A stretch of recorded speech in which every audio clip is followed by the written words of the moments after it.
previous Mae Young Classic, I thought, oh, she's for sure to win. Um, she's got the big black top hat. She's got the like round John Lennon glasses. She's got the swaying hips move. She's got the tight leather, black and red and white. She's like a long hair, rock star. Kind of reminds me of Axl Rose. Not Axl Rose. Who am I thinking of? Slash, of course, from Guns N' Roses. And they said, oh, she's a big fan of Motley Crue and rock and roll. And she's got this little black thing under her eye, like a football player. A rock star. So the rock star thing, she does the rock star much better than rock star Spud. Sorry, buddy. But anyway, she's buff, athletic, tanned and whatever. And then Ginny, she's very slender. And they said, oh, she's a fashionista with her black, feathery outfit, whatever. A lot of these women came out, wearing these long coats or these, flowing, skirts. And then, of course, they throw it off and they just got, a brightly colored, whatever, two-piece wrestling attire. But anyway, Ginny, much thinner. But she definitely, put down some moves on Toni Storm. I was surprised. I thought, oh, Ginny is just going to get steamrolled. And, I expected Toni Storm to win. And she does. But, I think Ginny, she put up a good fight. And she had some good moves, and she had some heel tactics.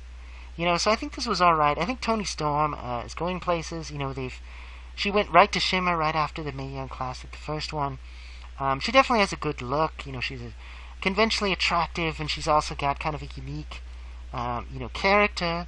And that's great. It's high-flying moves, and, that's great. So, I don't know. It was a pretty good match. Again, I say pretty good. I've called all these matches pretty good. Because the thing is, some of the matches were really, really high quality, such as Mercedes and Ashley.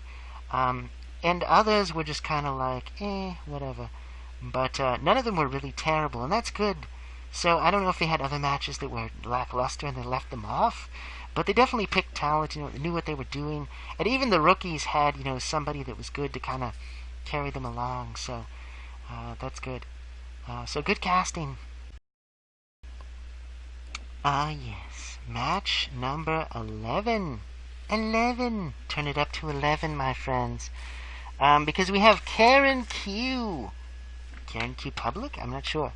Versus Xia Li from China with her fan and her kung fu type moves. So, whatever.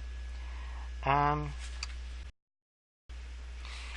will say about Caitlyn, kind of an interesting look to her. Almost compare it to like ODB, if you remember her from TNA.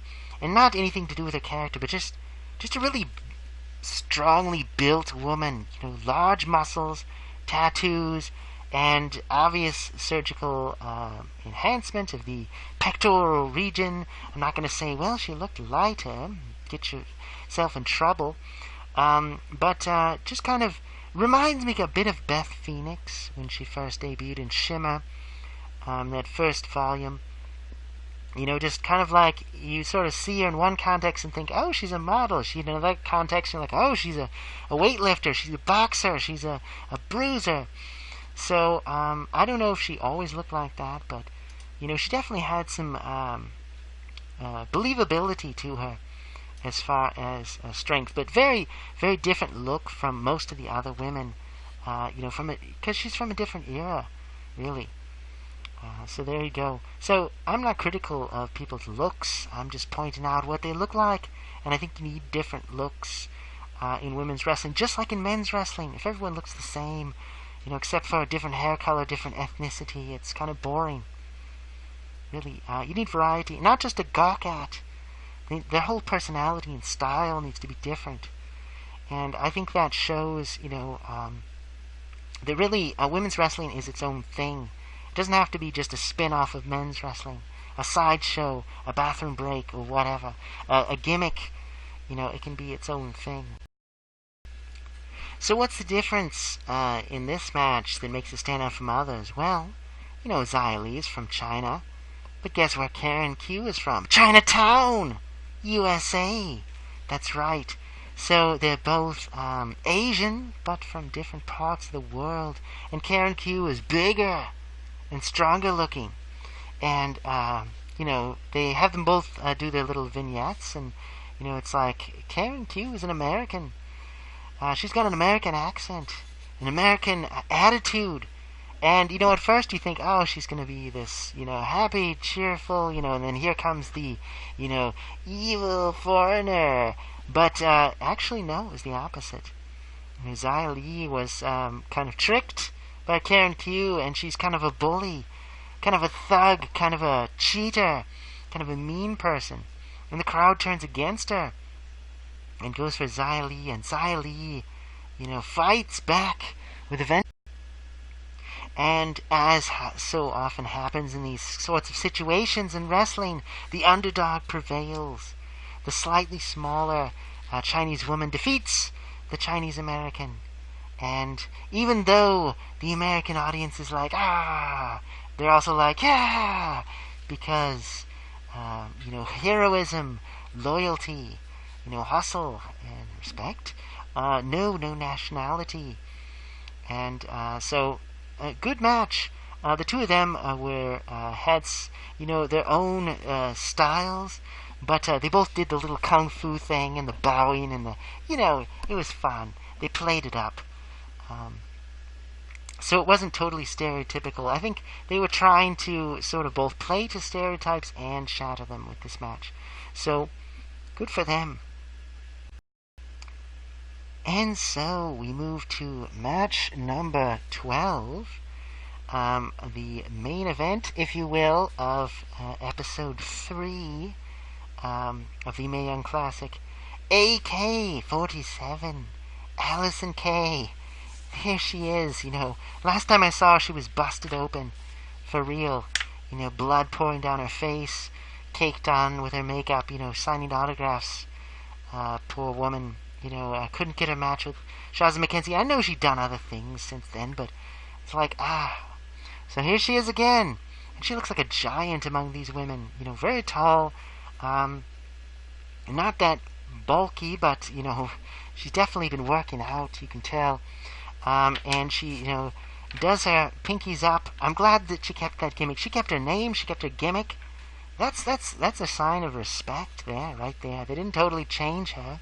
Like some of these other women's wrestlers, they just let her do her thing. And so that's great. So, good on WWE. And she faced Mae Young. And Mae Young, once again, allowed to do her thing. But guess what? She had the backwards baseball cap. And they called her the Blasian Baddie. Now, they were calling her the Blasian Barbie in Shimmer. And, she was kind of this, like, jovial, kind of like, kind of nerdy, like, friend of the audience, like, good girl kind of thing. This was their gimmick, Mae Young. And, Korean background, all American, but she was like, oh, I'm tough. I've got a little bit more of an attitude. I'm coming from the streets. And it's funny because Allison Kay is kind of that same way. There's this kind of like gangsta, she's the girlfriend of, some gangbanger. I guess, that's the gimmick. And, the two of them, so it's like, oh, Mae Young's more of a heel. Allison Kay, she's always been a heel. So it's like heel versus heel. Why do we care? But they're not dastardly villains. They're just kind of like, kind of bad girls. So, but they got to set up, who's the baddest. Because, down the line they're going to be facing some face. And, that's how tournaments work. So you're setting things up. I wasn't sure who was going to win. I thought, well, Allison Kay is probably going to come in and do a match or two and then leave. Mae Young, they've both been in TNA, and, I'm sure they're going to try to bring one of them in to, NXT more commonly. A lot of the Shimmer wrestlers have appeared in TNA and then appeared in NXT and then just kind of gone out, but whatever. I want to see them in Shimmer, but I don't want to be too selfish, if they want to move on and make more money and do less, even if they're treated badly. I mean, I don't want them to be treated badly, but I mean, if they're just not pushed very well, because I assume deep down they still love wrestling. They're not just doing it for a paycheck. They do it because they love it, and they want to be beloved in a new promotion just as they were in the indies or, in other countries. So, but this is a good match. I appreciate it. I didn't mind being him as a heel. I mean, I kind of like it. I think there need to be more heel women that do it well. They don't just frown and, kind of boo the audience and berate them, and then the other ones flirt with the audience. It's like, that's not the only way to do it. So I think she did fine. No major mishaps. But again, the two of them look like giants in the ring, because they're kind of like, tall and everything, big muscles, and, versus, everybody else. And, of course, Allison Kay, a little crazy. But, I was kind of like, I don't know who I would pick, but Mae Young won. And that's fine, the best wrestling matches are the ones where, you don't necessarily know who's going to win unless you've seen the spoilers. Because you can kind of guess, like, well, this is who I want to win. This is who the company probably wants to win. But I don't really know. So I could have gone either way. And so, good match here. Again, following the similar pattern. The fourth match of each set is like the best. And wouldn't you know it, it's from a couple of Shimmer women. So, good on you. Dave, Sarah, Allison, whoever was responsible, good job. Good people. So, there you go. End of episode 3. Again, it's all one continuous thing. So, moving on. By this point in the series, I was getting a little tired, and I thought, do I really want to continue on? But then they announced it, and I thought, I've got to keep on. It's not like where you travel far and you sit in an arena, in a club or something, watching these wrestling matches, and there's hours and hours to go, and you just gotta power on through, and then, enjoy your memories on the ride home. No, this is like, I'm in front of my television, the episode's gonna be over, I can just hit stop and go to sleep and come back whenever I want. So it kind of, it's hard. But Rachel Evers, a.k.a. Rachel Ellering, versus Hiroyo Matsumoto. Destroy. And they called her Lady Godzilla, Hiroyo Matsumoto. She had a familiar orange outfit. But she had this, really made over, like, super curly hair, long curly hair. And it was kind of like buzzed on one side. So again, there's that kind of half haircut. A lot of the women had that, a braid or shaved, or parted on one side, shorter on one side, whatever. But the familiar Hiroyo Matsumoto with her round face and her big expressions, and the crowd was firmly on the side of Rachel Ellering. Bigger. She looks like she's a nice looking young woman, but she clearly lifts, bro. Sis, I don't know. She lifts. She's played up for her strength, her ability to throw her opponents around, fan favorite, all that sort of thing. And she did pretty well in the previous tournament. And I saw her in Shimmer. She's all right. But Hiroyo, huge character, and she's been around in Japan. She's been injured. She's been through a lot, and she's just a joy. And she has just some of the hardest of hardcore Western fans you can imagine. Just to the point of nuttiness. But it's deserved. She just really is a show woman. She plays to the crowd. And they didn't give her all of her, trinkets and gimmicks. She didn't have a Godzilla mask. She called herself Lady Godzilla. I will destroy everyone. I will destroy you. I'll destroy everything. And she was just such a goof. Because she's serious, but she comes across so goofy. And she means to be. So there wasn't quite as much comedy in this match as you'd expect. But Hiroyo had her cheering section. I mean, it was like heavily like, yeah, Rachel, Rachel. And there was like, boo to Hiroyo. But you heard a little bit of, yay, in the background.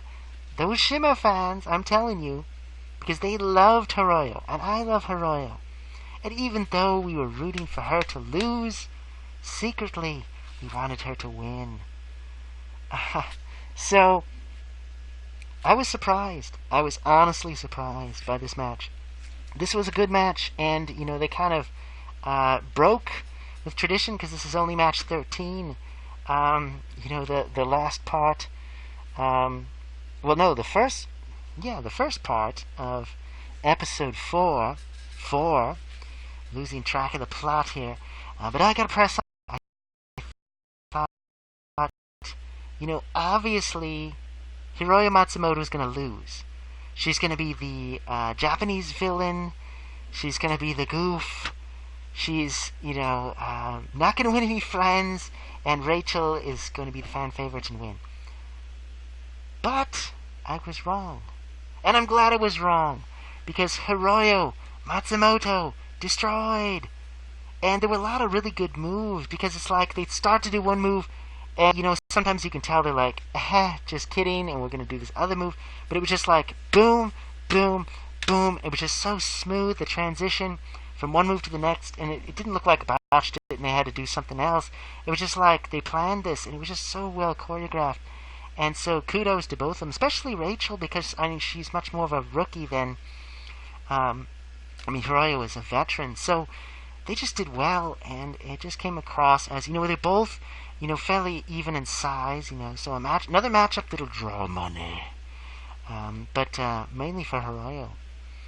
So it was kind of like interesting between like the WWE crowd rooting for one person, the Shima crowd rooting for another. And of course the Shima crowd, is very small. But anyway, Hiroyo Matsumoto destroyed her. And I'm glad, because that means another match out of her. Because I haven't seen her in a while. I'm not sure if she'll be back in Shima. I don't get to Japan very much at all. So, it's just, we take what we can get. I don't know about the hair, though. But, good for her. She got a makeover. Great. Still got the same classic wrestling. She didn't do that weird move where she says the little string of, Street Fighter phrases and then, stomps her knees on top of the, person on the ground. But of course, I guess she has to have someone on her shoulders. She could have taken the referee on her shoulders and done that. It would have been hilarious, but it's more of a face type of thing rather than a heel thing. So whatever. I guess if she's up against a heel, maybe she'll do that. I'm hoping for more Hiroyo tricks in the future. So anyway, good for them, giving her another shot. Okay, the next match, I think this is match 14, and I gotta say, I think this is the low point of the Mae Young Classic 2018 so far, I'm afraid. Certainly the low point of round 1. It was Tenyara Conti from Brazil, bleach blonde with her yellow kung fu outfit with her, it was jujitsu actually, sorry, martial arts fans, her black belt and everything, and her kind of over-the-top acting, against Jessie, I have to look up the names. Jessie Eliban. Okay, so I don't want to sound like I'm bashing, but this match was so average. This was like a tryout match. This was filler. This was the bathroom break. It wasn't terrible, but it felt short. Jessie, they explain it as, oh, she's just a fun-loving girl. She's got these, like, white sunglasses, like, out of something from, the Dudley Boys, or something Joey Ryan would wear, but she's not a perv like him. She's got these long red boots and kind of these jean shorts and a, like, red top. She looks like someone at a party. She looks like a cheerleader, with her, shirt tied around her waist. And not like cheerleader Melissa, who is like serious, beat you up. This girl, she looked like, and I call her a girl because she looked very young, very, not like a wrestler at all. Long hair, kind of fun-loving attitude, and kudos to her for, having her own character, but it just kind of looked like, come up with a character and then get in here, like she was an understudy. It felt like, she reminded me of, like, a character that, you're playing a wrestling video game. It's like, Let me see. Sunglasses, jean shorts, let me some boots. Yeah, there you go. Created wrestler. Randomly generated character so I can just start playing. I'm in a game, I need a character. There. There you go. So, I don't know who she appeals to. I'm sure, she seemed very green, very beginner. And Conti, did most of the work. It felt like she basically squashed her. But it just, and she had a couple of good moves. I'll give it that. She had a couple of good moves, but mostly it just felt very rough. And the audience was kind of not really buying it. And I think if they repackaged this Jessie person, maybe it could do better. Just imagine her, having a career, spanning, 10 years, 20 years, and still being that character. I can't see it, can you? So, but who knows? Y'all gotta start somewhere, right? But anyway, so this was kind of the low point. Tanyara Conti, she wins, she cries. It's all very over the top and insincere, and you just think, oh, she's crazy. A lot of licking of the lips. That's like everybody did that throughout the night. It's like tongue hanging out, licking the lips. I'm crazy, I'm hungry, whatever. So I didn't get much out of this match, honestly. But again, if you've never seen a wrestling match before, you might think, oh, what's wrong with that? But you've just seen so much better. You've seen so much more quality prior. So it is what it is. Did I say Tanyara Conti won? Well, she won. Surprise. Huh. See, there you go. Women's wrestling, there's enough of it, and it's good enough that you can have bad matches. It's okay to criticize. Don't get on me. Don't get on my case, man. I'm just calling it like I see it. It's wrestling. Match number 15 in the overall scheme of things in this tournament. Still round one. Still night one. Don't tell Vince. It looks like Isla Dawn, but it's actually Isla, and she says it Ayla. Ayla Dawn. It's always a bad sign when they can't get the name right. Being consistent in the show. Come on, learn the name, people. Isla Dawn, the modern day witch, the goddess, the occult, person learning, whatever. Versus Nicole Matthews. And obviously, I'm on Nicole's side. Nicole Matthews, with her nerdy, goofy faces and her, pale skin. Of course, it looked like she tanned actually heavily for this because Isla Dawn was like pale as a ghost. And Isla Dawn, quite attractive. I've always been saying that. It's like, well, do all women wrestlers have to be conventionally attractive? No, obviously not. But I mean, if you take them out of the wrestling context and say, oh, she's a model, oh, she's an actress, oh, she's whatever, whatever. It's like, oh, she looks well, she looks healthy, she looks beautiful, whatever. But she's a wrestler, so you're like, when you see like, good looks sometimes, it's like they look good, but they can't wrestle. Ideally, they have both, but they don't have to be. They can be. Not all athletes look like models in real life. So I think in wrestling it should be that way as well. But anyway, she looks fine. She really didn't do much witchy stuff. I mean, she had dark lipstick and a shiny red outfit.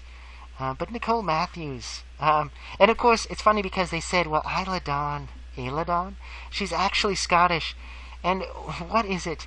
So they were doing her little promo, and she was talking, and her accent wasn't that thick, but they gave her subtitles. Like the Spanish speakers and the Japanese speakers, they give her subtitles. How insulting! But maybe they thought, oh, the fans, they can't tell what she's talking about, But whatever. Scottish wrestlers are great. Nikki Storm, one of my favorites. But anyway, where was she?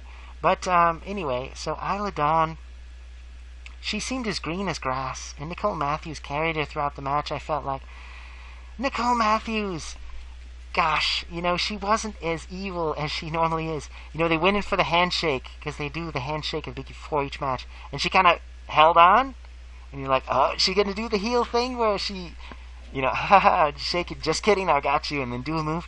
She didn't do it. She just kind of like laughed it off, and she was smiling so deeply. You know how when someone smiles so hard, you can tell like they can't suppress it. They're just grinning from ear to ear, smiling.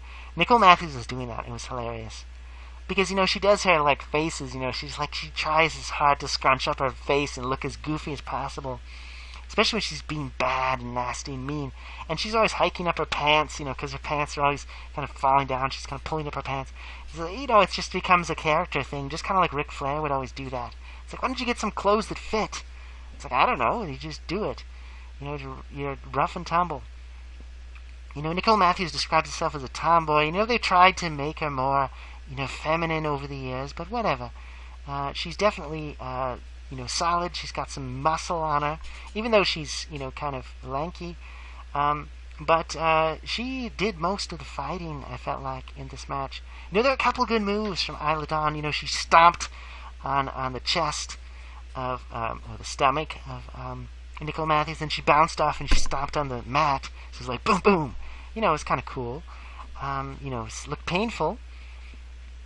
But for the most part, I just felt like it was a foregone conclusion. I thought, Nicole Matthews, they're never going to let her progress. She was in NXT like, for a cup of coffee, as they say, and she had a quick one and she was out.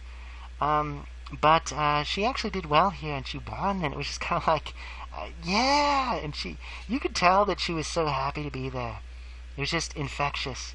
It's a good for you. You've come a long way, and I respect Nicole Matthews. She was such a hateable heel in Shimmer, but she had real talent, and she really improved over the years, and she's earned her spot. So great. If she never wrestles again for them, still, I think she'll be remembered as someone that did well. It's too bad her opponent wasn't better, but maybe her opponent will learn to be better. But, wrestling is different in different parts of the world. I'm not sure what it's like in Scotland. I know in the UK, it's definitely a different style. In Australia, it's a different style. Canada, Japan, Mexico, and I think WWE does well to bring those all together. They don't necessarily always mesh well together. Wrestlers have to learn to work together and do what they do. But the audience has different expectations. I think as an audience member, I like to be surprised. I like to see new things, not just, well, every match is going to have the same, progression and end up the same way, and it's going to be so predictable and boring. No, I like variety. Obviously, it's a lot of work goes into this, so I don't know. It was kind of a lopsided match. It wasn't the greatest. I've seen better from Nicole Matthews, but I think she did well here, and I think she looked like she was having a good time.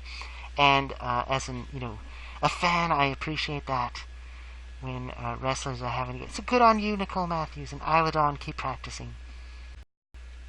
And now, finally, my army of tiny followers, we come to the end of round 1, night 1 of the Mae Young Classic from episode 4, the final match.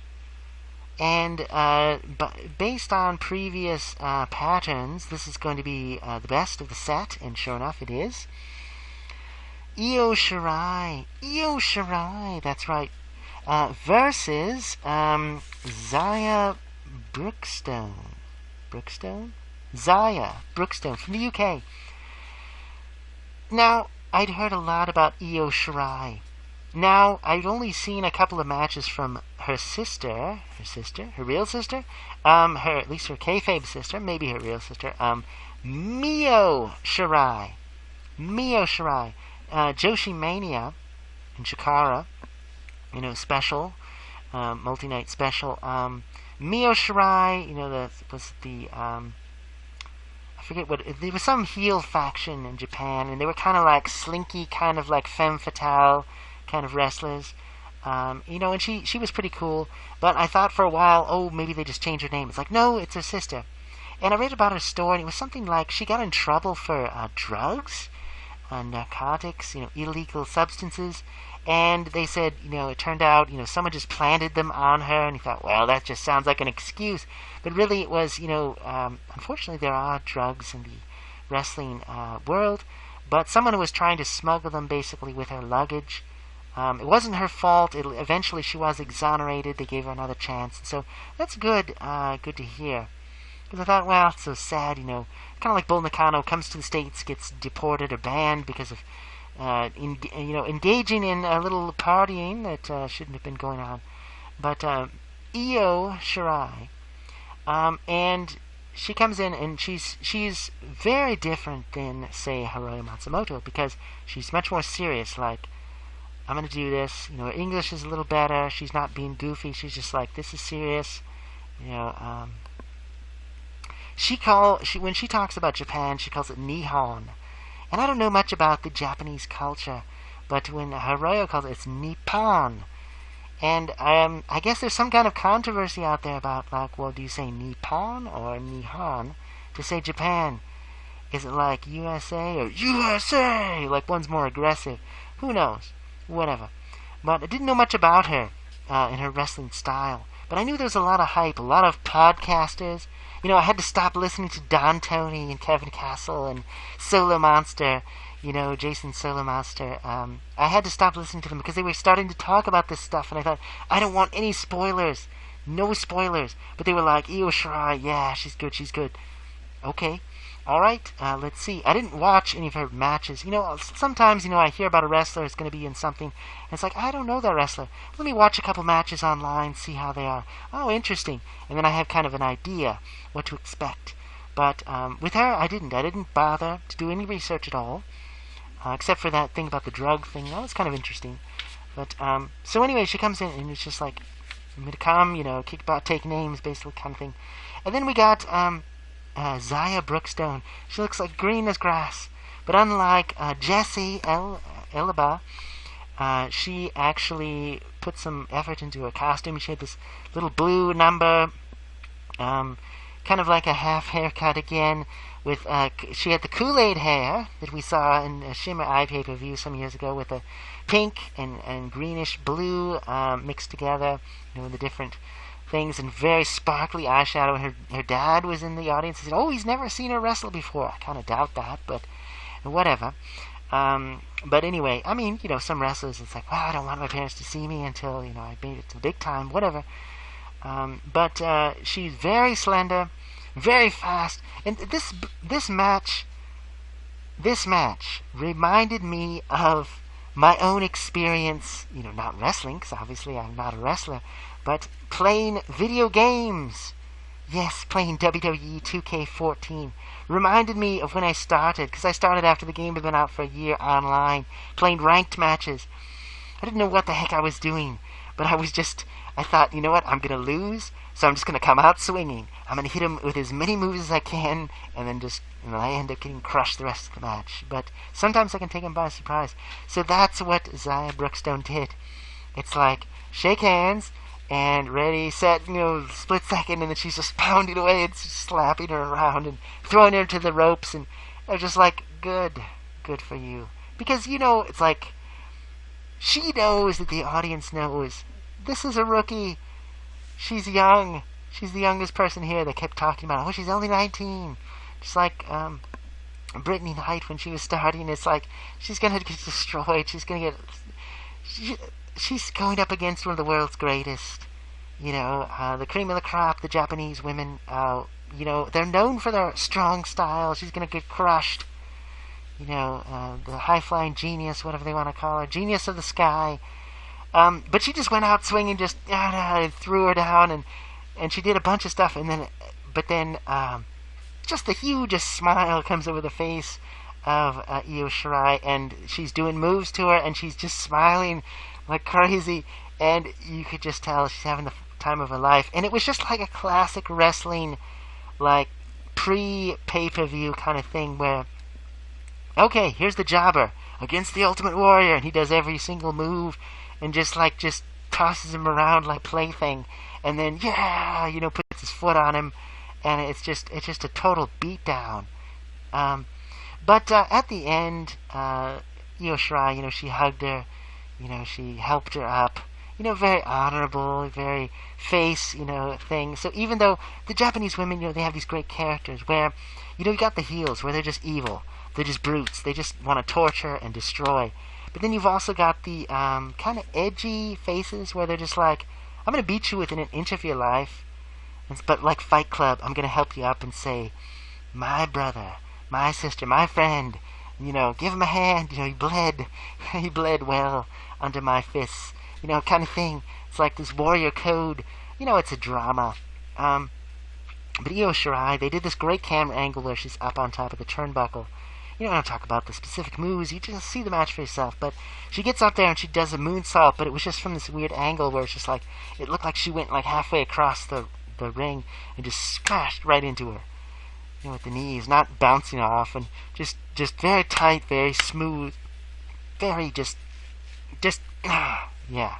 So, very good. So, Io Shirai, more good things to come from her, surely. I'm sure she has a whole career that I could look up right now, but I'm very tired. It's been the end of this long 4-hour marathon of the first night, the first round of the Mae Young Classic 2018. Round 2, they're going to start showing tomorrow night, and they're going to divide it up again into 4 episodes, I assume. Well, let's see, because they did 32 women first, 16 matches, and now it's going to be 8 matches, 16 matches with 8 women, and then, it just keeps going to 8 matches with 4 women, 4 matches with 2 women, each, and then find the final match. Tired. But anyway, however they decide to divide it up, we will see round 2. I will post my review when I've watched. I may just wait until round 2 is complete. So you might have to wait a whole month, and then I will do Evolution when I get around to it at the end of October. Probably not on the the 28th itself, probably the next day or the next weekend. That's usually how it goes. One of these things shows, and then I'll watch it on the weekend. And then post my review, because, I gotta edit and upload, and, you YouTube people know all about that stuff. But thanks for watching. Hope you enjoyed this spoilerific synopsis rundown, my thoughts and impressions of the Mae Young Classic. So, great final match. Again, I would say every 4th match is good. Almost, if not on the par with typical Shimmer quality. So good for them. Little annoyances, but the stream paused a couple of times, but it wasn't too bad overall. So good for WWE, good for the performers. I look forward to more good things. I think there's some good matchups coming up. I think round 2 will be worth watching. And we'll see how Evolution goes. If they transition back into the typical kind of boring, bland SmackDown Raw type of thing, maybe it'll be worth skipping, except for the main event, which will be whoever wins this tournament. But we'll see. So, thanks for watching once again, and more videos coming on later once I get the time and am able to consume the material. So, a little early, but happy Halloween when you get to it. Get your candies and your trick or treat and scary movies and whatever. Maybe I'll do a video then, who knows. But sweet dreams, all of you wrestling fans, and my army of tiny followers. Thank you.